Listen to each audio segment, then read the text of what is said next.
Liam Delap, if you had to put your money on it now, where's he going to end up? Oh, okay. Stu. Oh.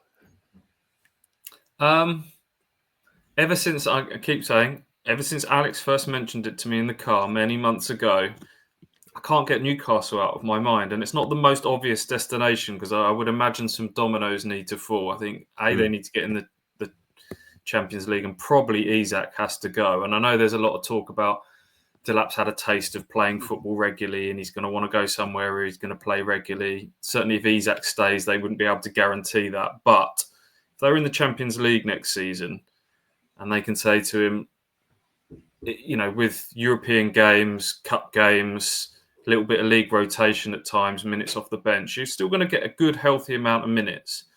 And there's a chance that we might, Isak, we might get another year out of him, but there's every chance we'll have to cash in at some point, and there's a succession plan for you there. Would that appeal to him? He just feels like a Newcastle,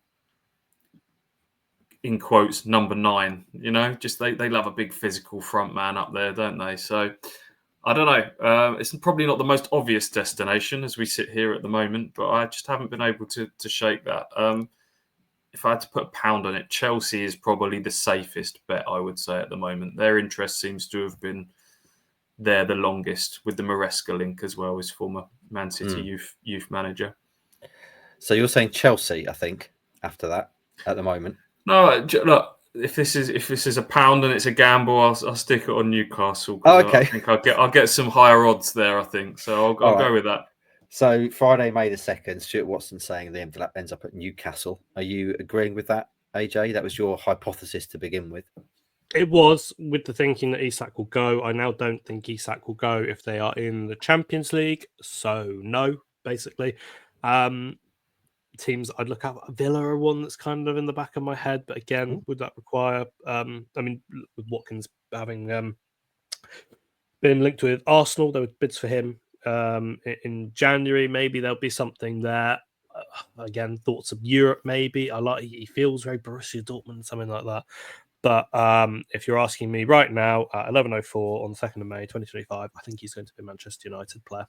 I think that they will win the Europa League. I've said for many, many months now, it's going to be a Manchester United-Tottenham final. And by the law of football, Tottenham are not allowed to win trophies. So I think Man United will be back in the Champions League next season. I think that will be the big swing. And then from there, it's just, we're Manchester United. We are historically one of the biggest clubs. We've got a manager that's trying to get us back to where we belong. And here's 200 grand a week to get it started. So Manchester United is the one I think he'll end up at. Okay, note that down. Friday, May the 2nd, AJ Man United, Stewie Chelsea.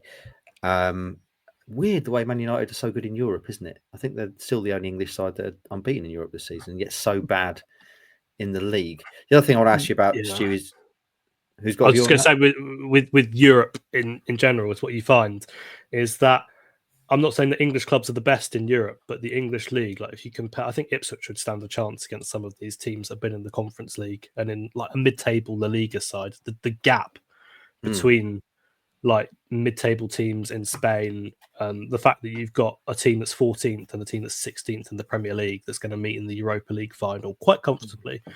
One of them's just gone and beaten the team that's conceded like 12 goals at home, just gone there and won 3-0. It's the United who've been terrible. There is such a big gap between the Premier League in terms of quality top to bottom. I'm not saying again that they've got the best teams in the world, because I think Barcelona and PSG have shown that, but like as a league quality, big gap. Villa's an interesting shout on Delap. I hadn't really considered that with the Watkins comments the other day about not being happy about, banging the manager's door down about not starting. And is that sort of indicating that he might look to move? There was obviously big talk about Arsenal, wasn't there, in January, that came and went.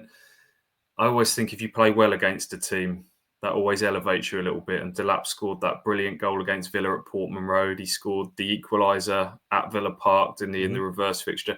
To be fair, the same's true against Man United. He's had certainly a good home game against United, didn't he? So, Villa, I think he'll put a lot of stock, and I think his dad will be telling him this: pick your manager as well as your club and someone who can develop you. And Kieran McKenna's taken you to new heights as a kind of young, thoughtful, good manager / coach, and Unai Emery is right up there in terms of the world's best, I would say, at the moment. So that could appeal.